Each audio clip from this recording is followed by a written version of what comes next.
பொதுவாக ரஜினியின் கால் ஷீட்டுக்காகத்தான் இயக்குனர்கள், தயாரிப்பாளர்கள், நடிகர், நடிகைகள் காத்திருப்பார்கள். ஆனால் ரஜினிகாந்த் பஹத் பாசிலுக்காக காத்திருந்திருக்கிறார். ஒரு நாள் 2 நாள் அல்ல 45 நாட்கள், அதாவது 1½ மாதம் படத்தின் காத்திருந்துள்ளார். இதுகுறித்து வேட்டையன் இயக்குனர் டி.ஜே. ஞானவேல் கூறியிருப்பதாவது: கதையை எழுதும்போதே இந்த கேரக்டருக்கு பஹத் பாசில்தான் என்று முடிவு செய்துவிட்டேன். ரஜினி முதல் தயாரிப்பு நிறுவனம் லைகா வரை படப்பிடிப்பு ரெடி.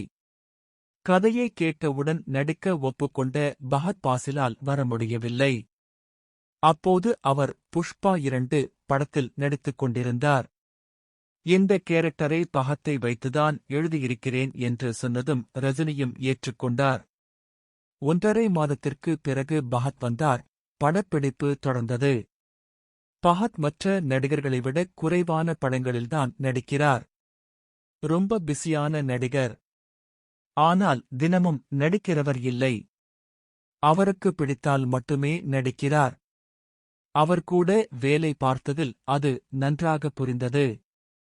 பட வெளியீட்டுக்குப் பிறகு அவரது கேரக்டர் பேசப்படும். இவ்வாறு கூறியிருக்கிறார் ஞானவேல்.